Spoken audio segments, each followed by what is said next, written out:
너희를 향하신 하나님의 뜻이다 라는 오늘 본문의 말씀을 통해서 우리에게 세 가지를 항상 행해야 할 것을 이 데살로니가전서를 통해서 하나님은 말씀하고 계십니다. 첫 번째가 뭐죠?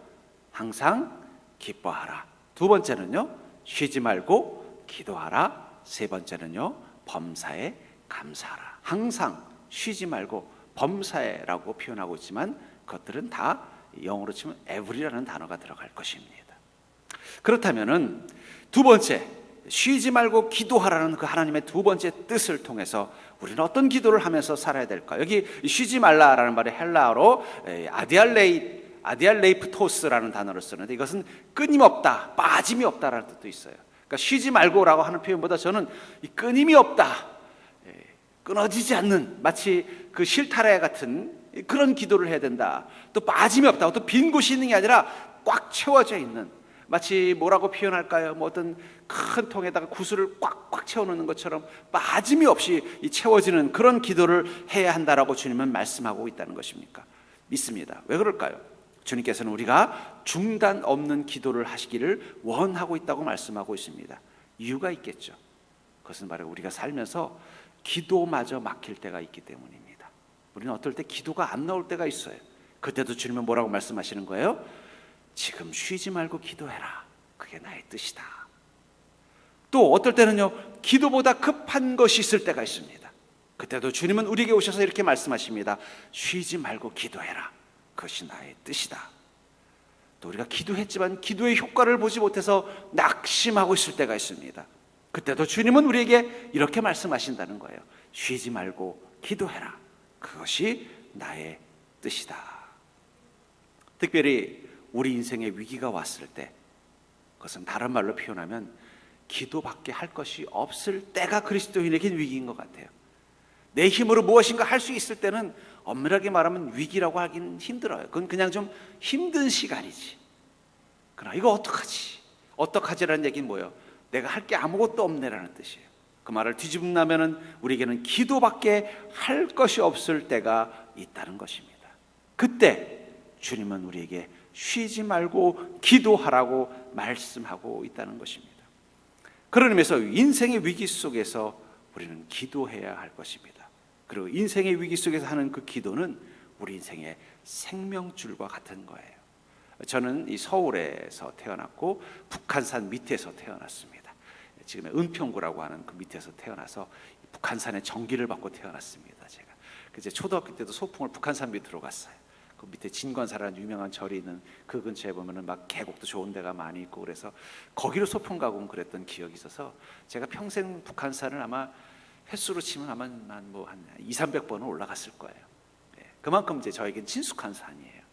근데 그 북한산에는 세 개의 봉우리가 유명한 봉우리가 있습니다. 그래서 또 다른 말로 삼각산이라고도 부르는 이유가 대표적인 봉우리가 나란히 모여 있기 때문에 삼각산이라고 부르는데, 주로 많은 사람들이 올라가는 봉우리는 이제 백운대라는 곳이에요. 근데 백운대 정상에 올라가서 보면은 북한산 전경뿐만 아니라 서울 시내도 잘 보이는 뭐 그런 곳이 있습니다. 근데 바로 그 옆에 이 삼각봉 중에 하나인 인수봉이라는 곳이 있어요. 근데 이 백운대라는 봉우리는 그냥 등산화 신고 적당히 배낭을 메고 올라갈 수 있는 곳이에요. 근데 그 옆에 있는 인수봉은요, 밧줄이 없으면 못 올라가는 것입니다. 근데 저 늘 북한산을 오랫동안 다녀봤으니까 백운대 올라갈 때마다 그 옆에 인수봉이 눈에 들어오는데, 거긴 보면 밑에서부터 사람들이 로프를 해가지고 그 암벽을 타고 올라가면서 올라가는 모습을 볼 때마다 나도 저기 한번 올라가 보고 싶다, 그런 생각이 들 때가 있었어요. 근데 가끔 뉴스에 나는 거예요. 그 올라가다가 그만 줄이 끊어져서 누가 사망을 했다, 이런 기사를 볼 때마다 저기는 그냥 올라갈 수 있는 곳이 아니구나, 반드시 줄이 있어야 되는 것이구나. 어쩌면 우리 인생도 백운대를 올라갈 때처럼 인생의 어떤 힘든 일을 올라가야 될 때가 있고, 인수봉을 올라가야 될 때처럼 생명의 줄이 아니면 올라갈 수 없는 그런 봉우리도 있을 것 같다는 생각이 들었어요. 특별히 우리 인생 가운데 그리스도인에게 위기, 기도밖에 할 것이 없는 그때 우리에게 필요한 것은 바로 그 기도가 생명줄이 되어야만 우리 무사히 그 봉우리를 올라갈 수 있는 것처럼 인생의 문제를 통과할 수 있다는 것입니다. 그렇다면 인생의 위기 속에서 우리가 경험하는 그 기도의 능력, 그 생명줄과 같은 기도의 능력은 어떤 것일까요? 전 여러분들이 어쩌면 이 코로나, 기도밖에 할 게 없네라고 생각되는 그 순간 앞에서 다시 한번 기도가 왜 우리 인생의 생명줄이며 기도가 왜 우리 인생 가운데 하나님의 능력을 경험할 수 있는 최고의 방법인지를 깨닫고 사는 자가 되기를 주의 이름으로 축복합니다. 먼저 하나님의 능력은 우리에게 기도를 통해서 공급되어진다는 사실을 여러분 기억하십시오. 하나님의 능력은 기도를 통해서 우리에게 공급되어진다는 사실을 기억하시기 바랍니다. 성경에 나오는 많은 위인들은 자기 인생에 문제가 생겼을 때, 위기가 있을 때마다 기도를 통해서 하나님의 능력을 공급받았어요. 저는 그 중에 인생의 우여곡절이 가장 많았던 그리스도인 중에 기도의 능력을 가장 많이 경험했던 사람을 한 명 꼽으라고 하면 저는 야곱을 꼽을 것 같아요. 그 야곱의 첫 번째 위기는 형과의 불화로 인해서 쫓겨나서 집에서 떠나서 한 번도 가본 적이 없는 외삼촌 라반 집으로 더부살이 하러 갈 때였던 것 같습니다. 그는 베델의 그 들판에서 한대 짬을 자면서 아마 마음속에 근심하면서 누워서 기도했을 것 같아요. 그러다 그곳에서 하나님의 환상을 봅니다. 그리고 하나님의 음성을 듣습니다. 그리고 그는 그 자리에 일어나서 하나님께 기도합니다. 그래서 창세기 28장 20절부터 22절은 이렇게 설명하고 있습니다. 야곱이 서원하여 이르되, 서원했다는 건 기도로 약속했다는 뜻일 것입니다. 하나님이 나와 함께 계셔서 내가 가는 이 길에서 나를 지키시고 먹을 떡과 입을 옷을 주시어 내가 평안히 아버지 집으로 돌아가게 하시오면 여호와께서 나의 하나님이 되실 것이요 내가 기둥으로 세운 이 돌이 하나님의 집이 될 것이요 하나님께서 내게 주신 모든 것에서 10분의 1을 내가 반드시 하나님께 드리겠나이다 하였더라. 뭐라고 말씀하고 있어요? 이 야곱이 오늘 본문 말씀을 통해서 뭐라고 기도하고 있습니까? 하나님이 나와 함께 계셔서. 여러분들, 우리 인생의 그 광야를 무사히 통과하는 가장 중요한 지혜는 하나님이 우리와 함께 계시기를 요청하는 것입니다. 하나님이 함께 계시다는 게 어떤 도움이 될까요? 하나님이 함께 계셔서 내가 가는 이 길에서 나를 지키시고, 하나님이 함께 하실 때 하나님은 우리 인생길에서 우리를 지켜주신다는 사실을 기억하시기 바랍니다. 그래서 시편 23편에서 뭐라고 기도하고 있습니까? 내가 사망의 음침한 골짜기로 다닐지라도 해를 두려워하지 않을 것은 주의 지팡이와 막대기가 나를 안위하시나이다. 우리 하나님이 함께 계신다면 우리 인생 가는 길을 하나님께서 지켜주신다는 사실을 믿으시기 바랍니다. 우리가 성령님과 동행한다는 게 그렇게 소중한 거예요. 내가 살만할 때, 평안할 때, 인생에 문제가 없을 때는 성령님 옆에 계시다는 게 별 의미가 없는 것처럼 느껴질 때도 있을 것입니다. 그러나 내 인생에 위기가 왔을 때, 그때 비로소 성령님이 나와 함께 계신다는 게 얼마나 큰 위로의 힘인지를 깨닫게 되는 그 첫 번째가 뭐라는 것입니까? 나를 지켜주시는 하나님을 경험한다는 거예요. 두 번째로는 먹을 떡과 입을 옷을 주시어. 내 힘으로는 떡과 옷을 구할 수 없는 그 상황 가운데서 누가 주신다는 거예요? 하나님이 주신다는 거예요. 어쩌면 지금 이 땅에 있는 모든 그리스도인들이 경제적 위기에 대한 그 불길한 소식 가운데서 가져야 되는 마음의 소망은 하나님이 지금 나와 함께 계셔서 나를 지키실 뿐만 아니라 먹을 떡과 입을 옷을 주시기를 기대하는 믿음인 줄 믿습니다. 그리고 내가 평안히 아버지 집으로 돌아가게 하시오면, 평안, 안식, 아버지 집은 그가 이 위기와 고통의 시간들을 무사히 통과한 끝을 의미하는 것일 것입니다. 우리는 인생의 광야길에서 꼭 기도해야 될 세 가지 기도 제목이 있다면 바로 이 세 가지인 것 같아요. 나를 지켜주시옵소서, 나에게 공급하여 주시옵소서, 나에게 이 고통의 시간이 끝나서 안식을 누리게 하여 주시옵소서. 여러분들, 이 세 가지를 쉬지 않고 기도하는 자가 되기를 주의 이름으로 축복합니다. 아마 야곱은 이 베델을 지나고 나서 그 라반 아니나 따를까 이 하란 땅에서 외삼촌 라반 만나서 평안할 때보다 늘 긴장되고 갈등되고 힘들 때가 많았을 것 같아요.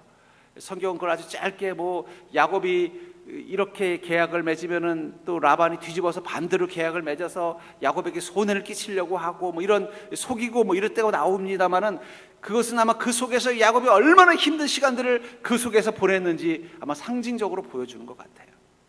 근데 그때마다 그는 뭐라고 기도했을까요? 그 베델에서 하나님께 기도했던 그것, 하나님, 이 베델에서 나한테 하셨던 그 하나님, 이 하란 땅에서도 나와 함께 계셔 주시고 내가 사는 이 인생 가운데 나를 지켜주시며 나에게 먹을 떡과 입을 옷을 주시고 나를 평안히 아버지 집으로 돌아갈 때까지 이 고단한 하란 땅을 이겨내게 하여 주시옵소서. 이 세 가지를 위해서 기도했다는 거예요.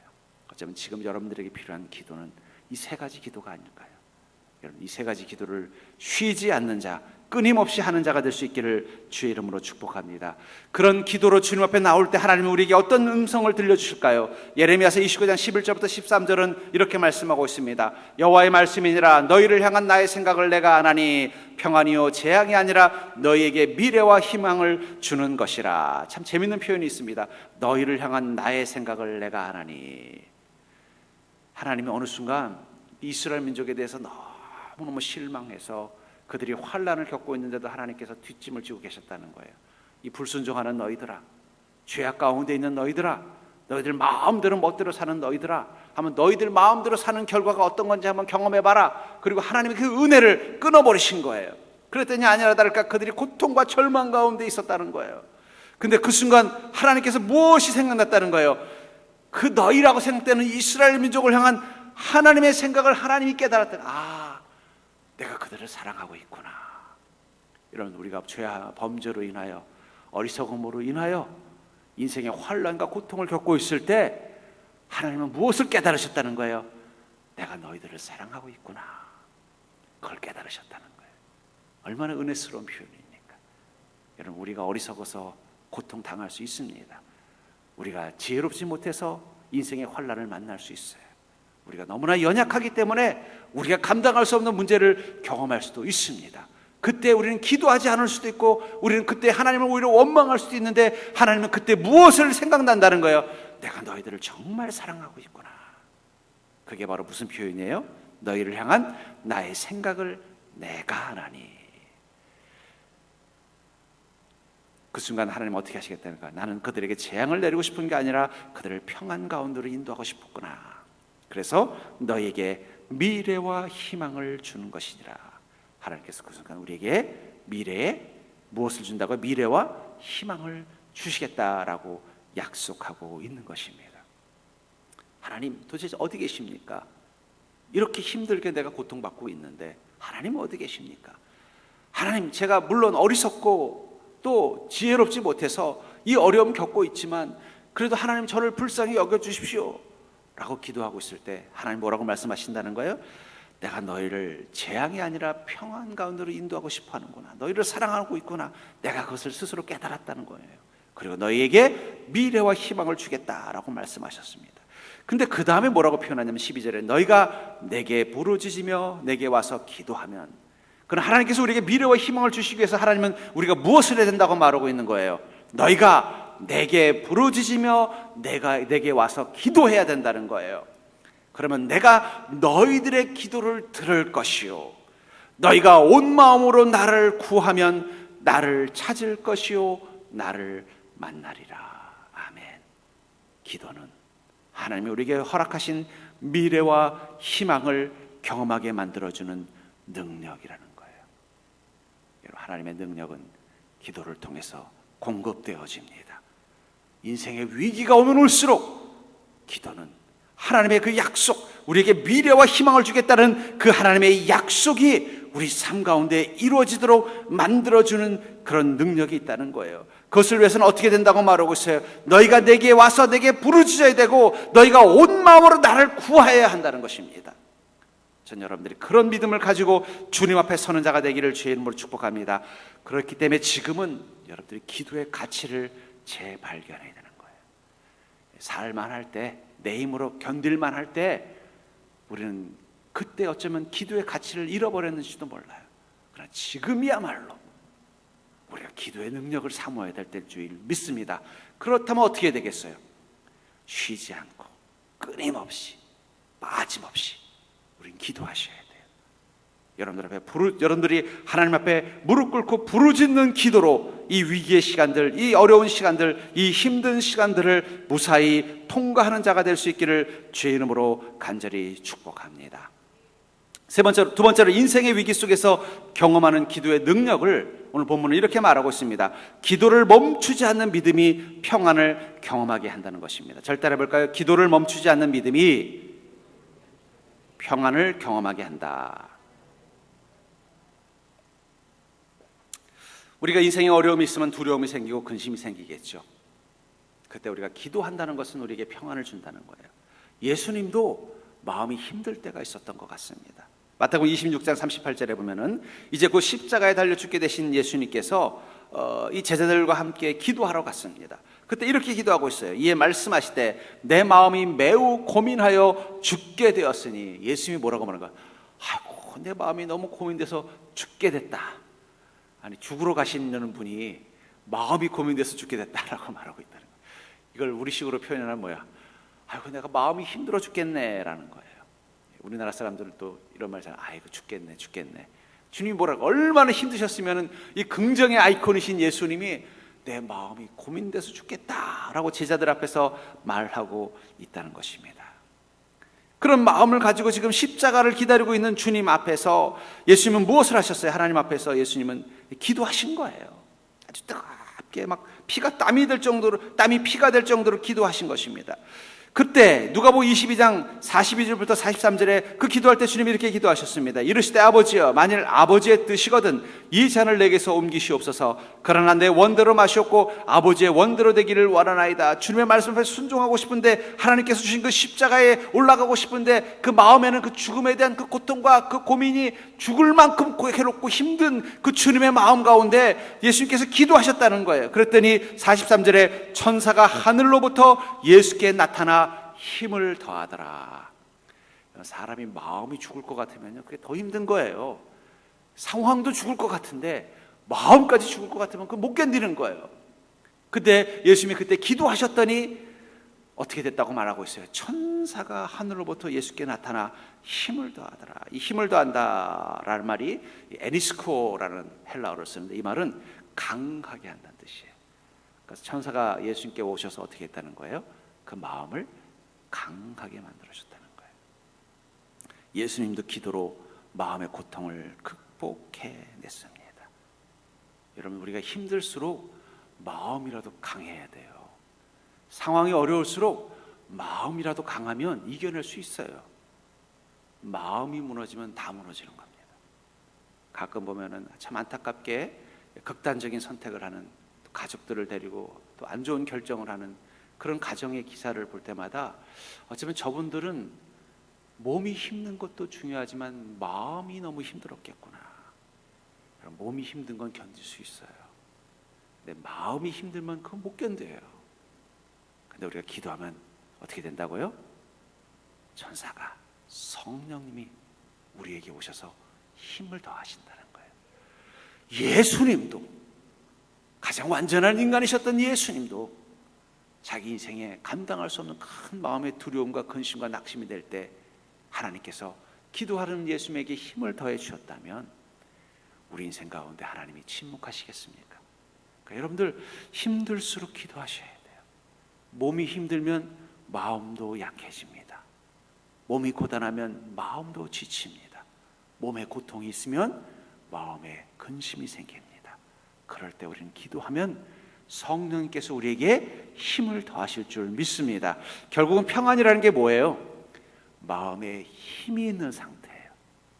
누가 나한테 와서 막 욕을 해도 마음에 힘이 있으면 어떻게 돼요?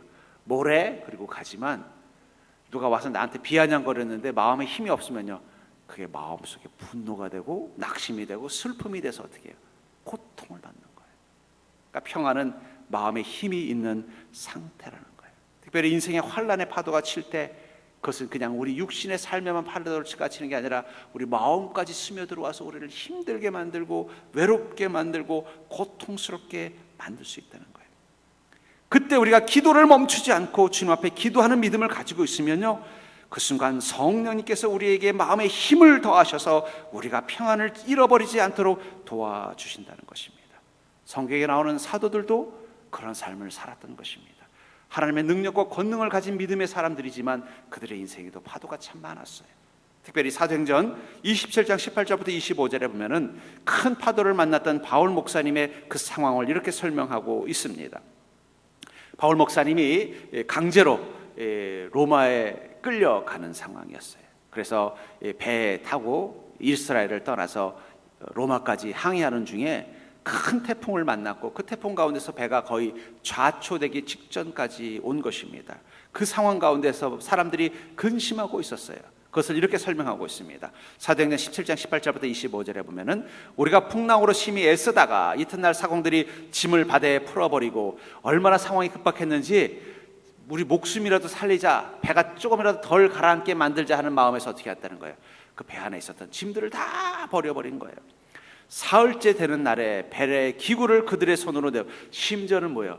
배를 운행하는데 필요한 장비들까지 버렸다는 거예요. 어떻게든지 살아남으려고. 여러 날 동안 해도 별도 보이지 않고 얼마나 상황이 안 좋았는지 먹구름이 하늘에 가득하고 어떻게 해요? 폭우가 쏟아지고 광풍이 불더라는 거예요. 큰 풍랑이 그대로 있음에 구원의 여망마저 없더라. 가라앉을 생각을 안 하더라는 거예요. 어떻게 하든지 지금 짐을 버리면 좀 버틸 수 있을까 해서 짐을 버리는데도 여전히 파도를 험하더라는 거예요. 이제는 그 배를 운영하는 데 필요한 모든 장비들도 다 버렸는데도 여전히 그 파도는 가라앉을 줄 모르고 있어서 사람들이 어땠다는 것입니까? 이제 구원의 소망마저 없어졌다. 이제 포기해버렸다는 거예요. 낙심했다는 거예요. 21절에 여러 사람이 오래 먹지 못하였음에 바울이 가운데 서서 말하되 여러분이여 내 말을 듣고 그라데에서 떠나지 아니하여 이 타격과 손상을 면하였더라면 좋을 뻔하였느니라. 내가 너희를 권하노니 이제 안심하라. 너희 중 아무도 생명에는 아무런 손상이 없겠고 오직 배뿐이리라. 내가 속한 바 내가 곧 내가 섬기는 하나님의 사자가 어젯밤에 내 곁에 서서 말하되. 여러 날 동안 풍랑을 만나고 구원의 소망마저 무너지는 시간들을 아마 이제 바울과 함께 있었던 그 바울만 경험했던 것이 아니라는 거예요. 우리도 그럴 때가 있을 것입니다. 근데 그때 어땠다고 말하고 있어요. 23절에 바울에게 하나님께서 오셨다는 거예요. 내가 속한 바 곧 내가 섬기는 하나님의 사자가 어젯밤 내 곁에 서서 말하되. 다른 사람들은 절망 가운데 밥도 못 먹고 막 먹으면 다 토해내고 또 두려움이 있으니까 입맛도 없고 이제 죽었구나 하고 자포자기하고 있는 그런 마음 가운데 있을 때 그날 밤 바울에게는 누가 오셨다는 거예요? 성령님이 오셨다는 거예요. 오셔서 뭐라고 말씀하셨다는 거예요? 바울아, 두려워하지 말라. 내가 가이사 앞에 서야 하겠고 또 하나님께서 너와 함께 행하는 자를 다 내게 주셨다. 하나님이 그의 마음 가운데 구원의 소망을 허락하신 것입니다. 같은 배, 풍랑을 만난 배, 며칠 동안 너무나 큰 파도 앞에서 이제는 짐도 다 버리고 또 필요한 배를 운영하는 데 필요한 것까지 다 버려버리고 목숨만이라도 살리고 싶어서 바둥쳤지만 이제 그 목숨마저 살릴 소망이 보이지 않던 그 어젯밤에 하나님은 그 배 안에 있는 바울에게 오셔서 뭐라고 말씀하셨다는 거예요? 걱정하지 말아라. 내가 너와 함께 할 것이고 너와 함께 하는 이 자들도 내가 지켜줄 테니 두려워하지 말라. 특별히 저는 은혜가 되는 게 바로 이 어젯밤입니다. 그 어젯밤 그 배에 있었던 선원들과 사람들은요, 절망하고 낙심하고 포기하고 어떤 사람은 두려워서 눈물 흘리고 있었던 그날 밤 바울은 뭐하고 있었을까요? 무릎 꿇고 기도했을 것입니다. 기도하니 하나님께서 임하신 거예요. 오셔서 그를 위로하시고 그에게 구원의 소망을 허락하신 것입니다. 여러분은 어젯밤에 잘 주무셨습니까? 그 풍랑을 만난 배에 바울과 함께 있었던 그 선원들처럼 근심과 두려움과 낙심으로 밤을 새셨습니까? 아니면 어려운 문제 앞에 무릎 꿇고 기도했더니 하나님께서 그 마음에 평안을 주셨습니까? 전 그런 의미에서 기도를 이렇게 정의를 내리고 싶어요. 절따라해 볼까요? 기도는 우리의 어젯밤을 평안과 믿음의 확신으로 채우게 만든다. 여러분, 우리가 살면서 파도 보면 왜 안 두렵겠어요? 바울이라고 파도가 안 두려웠겠습니까? 상황이 어떻게 돌아가는 거예요? 그 배에 있는 짐 다 버리고 심지어는 배를 운영하는 데 필요한 장비들까지 다 버려버리고 선원들도 다 이제는 절망 가운데 밥도 먹지 않고 자포자기하고 있는 그 시간, 눈앞에 보이는 것은 온통 죽음의 그림자밖에 보이지 않는 그 시간, 그럼에도 불구하고 기도를 멈추지 않았던 바울에게는 주님의 평안이 임했다는 거예요. 전 여러분들이 그 기도의 힘을 경험하는 인생이 되기를 주의 이름으로 축복합니다. 기도를 멈추지 않는 믿음이 평안을 경험하는 거예요. 왜 나는 자꾸 불안할까? 뭘 멈췄기 때문이에요? 기도를 멈췄기 때문이에요. 불안하면 불안할수록 기도하십시오. 불안하면 불안할수록 주님을 바라보십시오.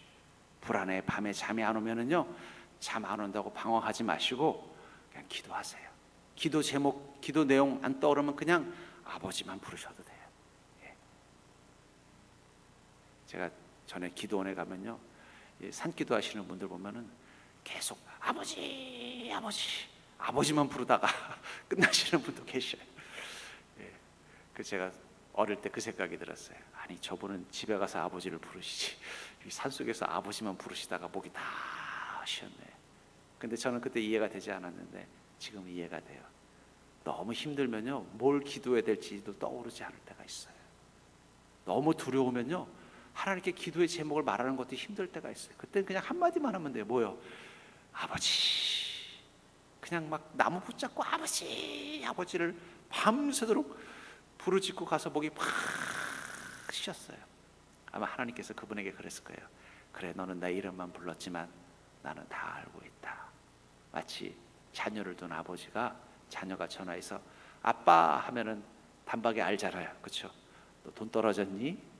너 어디 힘든 일인지? 하는 다 알고 아마 그의 인생 가운데 은혜를 베풀었을 거예요. 그렇죠? 여러분들, 힘든 어젯밤을 경험할수록 기도를 멈추지 마십시오. 그러면 주님께서 여러분들의 마음에 힘을 더하셔서 평안을 회복할 수 있도록 만들어 주실 줄 믿습니다. 세 번째로, 인생의 위기 속에서 우리가 경험하는 기도의 능력은 무엇입니까? 절 따라해 볼까요? 위기 속 기도는 내 인생이 하나님의 다스림 가운데 있음을 경험케 한다. 우리가 위기 속에서 인생의 풍랑을 만나고 파도를 만나고 어려움을 만났을 때 우리가 기도를 멈추지 않으면 그 순간 내 인생이 지금 하나님의 다스림 가운데 있는 것을 경험하게 된다는 거예요. 성경에서 보면 이스라엘 민족이 많은 위기를 겪었습니다. 그 중에 아마 제일 기억나는 사건은 저는 이 미스바에서 있었던 사건인 것 같아요. 이스라엘 민족이 블레셋으로부터 오랫동안 고통받고 있었습니다. 심지어는 이 언약궤까지 빼앗기는 그런 아주 그냥 최악의 상황을 겪고 있을 때 그들은 이 사무엘을 리더로 세워서 함께 모였습니다. 그때 사무엘이 이스라엘 민족을 모아서 미스바에서 이 기도를 하기를 선포합니다. 그것을 사무엘상 7장 5절부터 12절에서 이렇게 설명하고 있습니다. 사무엘이 이르되 온 이스라엘은 미스바로 모이라. 내가 너희를 위하여 여호와께 기도하리라 하매 그들이 미스바에 모여 물을 길어 여호와 앞에 붓고 그날 종일 금식하고 거기에 서서 이르되 우리가 여호와께 범죄하였나이다 하니라. 사무엘이 미스바에서 이스라엘 자손을 다스리니라. 이스라엘 자손이 미스바에 모였다 함을 블레셋 사람들이 듣고 그들의 방백들이 이스라엘을 치러 올라온지라. 이스라엘 자손들이 듣고 블레셋 사람들을 두려워하여 이스라엘 자손이 사무엘에게 이르되 당신은 우리를 위하여 우리 하나님 여호와께 쉬지 말고 부르짖어 우리를 블레셋 사람들의 손에서 구원하시게 하소서 하니 사무엘이 젖은 전 먹는 어린 양 하나를 가져다가 온전한 번제를 여호와께 드리고 이스라엘을 위하여 여호와께 부르짖음에 여호와께서 응답하셨더라. 사무엘이 번제를 드릴 때 블레셋 사람이 이스라엘과 싸우려고 가까이 오매 그날에 여호와께서 블레셋 사람에게 큰 우레를 발하여 그들을 어지럽게 하시니 그들이 이스라엘 앞에 패한지라. 이스라엘 사람들이 미스바에서 나가서 블레셋 사람들을 추격하여 뱃갈 아래에 이르기까지 쳤더라. 사무엘이 돌을 취하여 미스바와 센 사이에 세워 이르되 여호와께서 여기까지 우리를 도우셨다 하고 그 이름을 에베네셀이라 하니라. 이미 오래전부터 이미 이스라엘 민족은 블레셋의 핍박을 받고 있었습니다. 재물을 빼앗기고 사람들을 빼앗기고 여자와 어린아이를 노예로 끌고 가고 심지어는요 이 언약궤까지 빼앗기는 절망적인 상황 가운데서 이 사무엘이 지도자로 세워졌을 때 사무엘이 이렇게 말한 거예요. 온 이스라엘에게 미스바로 모이라. 그리고 그들은 그곳에서 하나님께 금식하며 기도했습니다. 그 미스바는 기도의 자리였다는 거예요. 여러분들의 삶이 모든 걸 다 빼앗긴 것, 언약궤까지 빼앗겼다는 것은 바로 소망과 영적인 기쁨마저 빼앗긴 것을 상징하는 걸 거예요. 그 절망적인 상황 가운데서 사무엘은 뭐라고 말하고 있어요? 미스바로 모이라. 왜 모이라고 한 거예요? 거기서 기도하자는 거예요. 금식하며 기도했다고 말하고 있습니다. 미스바로 모이라. 금식하면서 기도하고 있었습니다. 그리고 미스바에서 이스라엘 자손을 다스렸다. 결국은 이제 그들은 미스바에서 무엇을 경험한 거예요? 하나님의 다스림을 경험하는 삶으로 회복됐다는 거예요. 어쩌면 우리가 그리스도인에게 이 고난 위기는 우리의 영혼을 깨우는 능력이 되어줍니다. 우리가 온전한 그리스도인이라면 지혜로운 그리스도인이라면, 믿음을 가진 그리스도인이라면 인생에 위기가 왔을 때 우리는 미스바로 모이게 돼 있어요. 그 미스바에 모여서 어떻게 하는 거예요? 하나님의 인도하심과 통치하심 앞에 내 삶을 맡길 수 있게 된다는 거예요. 근데 문제는 뭐냐면, 그렇다고 해서 우리 인생의 문제가 사라졌나요? 안 사라졌다는 거예요. 미스바로 모였다는 말을 듣고 블레셋 사람들이 뭐라고 말하냐면, 이것들이 또 모여서 무슨 작당을 하려고 하는 거야. 내가 너희들을 절대로 회복시켜주지 않을 거야. 이번에 가면 확실하게 끝장을 내버리자 하고는 군대를 이끌고 달려오는 거예요. 차라리 미스바에 모여있지 않고 사방에 흩어져 있으면 블레셋 군대가 오면 산속이라도 숨지, 이제 미스바에 다 모였으니 다 죽게 생긴 것입니다. 그때 이스라엘 자신이 이렇게 반응하죠. 사무엘에게 이르되 당신은 우리를 위하여 우리 하나님 여호와께 쉬지 말고 부르짖어 기도해 주십시오. 여기서 가장 중요한 단어는 쉬지 말고 부르짖자는 거예요. 사무엘 혼자 그랬을까요? 사무엘이 하나님 앞에 무릎 꿇고 쉬지 않고 기도할 때 이스라엘 민족도 그 뒤에서 금식하면서 눈물을 흘리며 하나님께 쉬지 않고 기도했을 것입니다. 그러자 어떤 일이 났습니까? 블레셋 군대가 가는 길에 갑자기 천둥번개가 치면서 다 벼락 맞아 죽었어요. 겁을 먹은 이 블레셋 사람들이 어떻게 해요? 불이 나게 다 도망가고, 그 잔당들을 이스라엘 민족이 물리치면서 처음으로 블레셋 사람과 싸워서 승리하게 됐다는 것입니다. 그리고 그 자리에다 그들은 12절에 보니까 사무엘이 돌을 취하여 미스바와 센 사이에 세워서 이르되 여호와께서 여기까지 우리를 도우셨다고 그 이름을 에베네셀이라 하니라. 여기는 어딜까요? 절망의 끝자리입니다. 더 이상 도망갈 곳이 없는 곳, 더 이상 피할 곳이 없는 곳, 더 이상 내 힘으로는 어떻게 감당할 수 없는 그곳에서 이스라엘 민족은 에베네셀, 도우시는 하나님을 경험할 수 있었다는 거예요.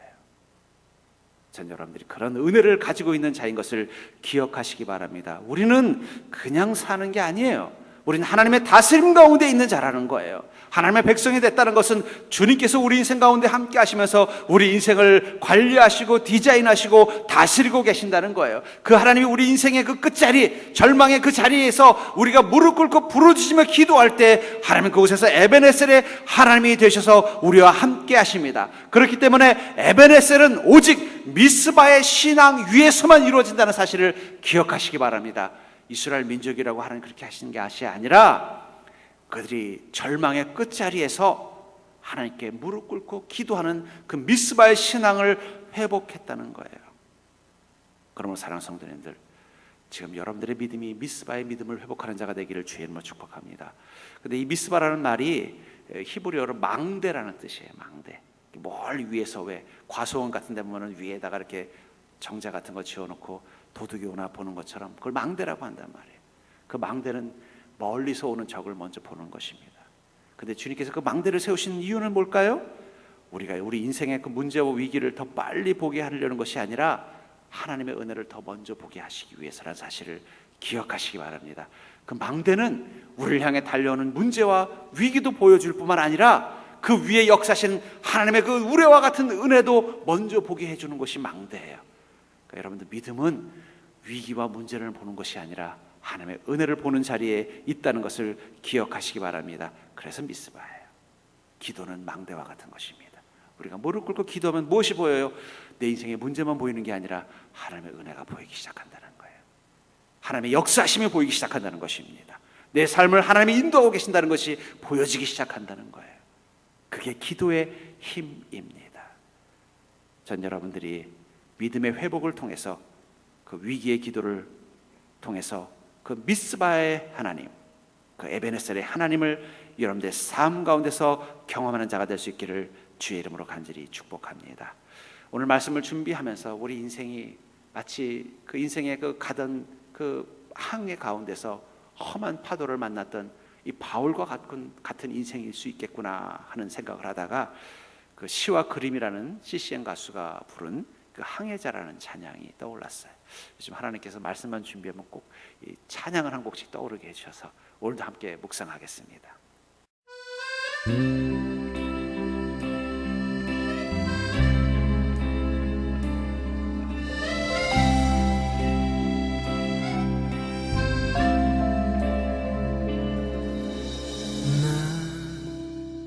비로소 이제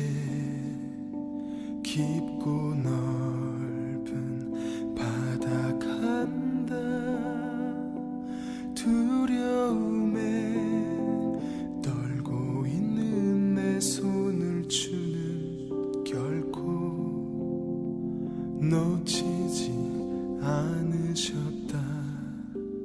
나 비로소 이제 폭풍우를 뚫고 간다. 비바람에 흔들리는 나약한 나를 잡아주시는 그분은 나의 주님. 주 나를 놓지 마소서. 이 깊고 넓은 바다에 홀로 내 삶의 항해의 끝이 되시는 주님이시여. 난 의지합니다. 날 포기하지 마소서. 나 잠시 나를 의지하여도 내 삶의 항해의 방향을 잡아 주시옵소서.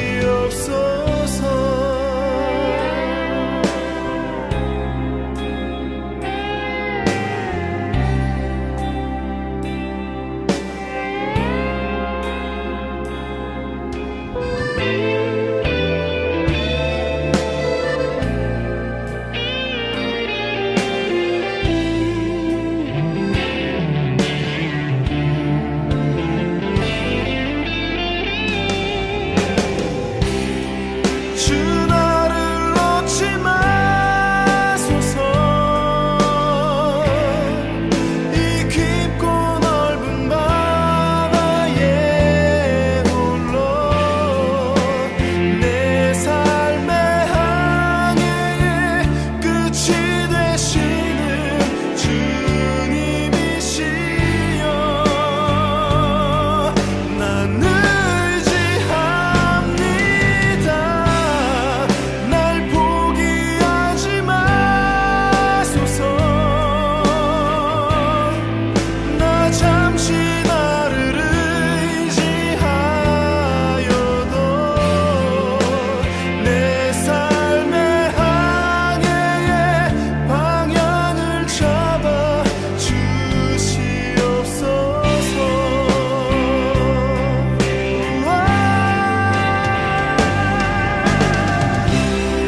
주 나를 놓지 마소서.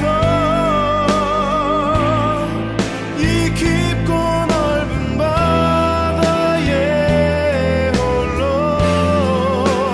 내 삶의 항해의 끝이 되시는 주님이시여.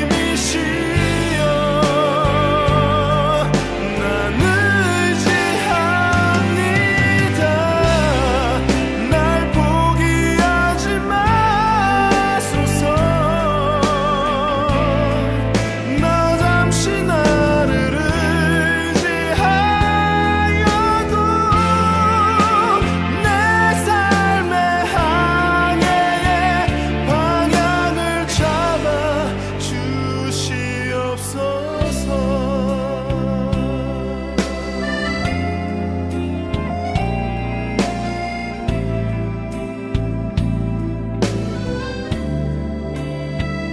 이 깊은 바다에 날 홀로 버려 두지 마소서.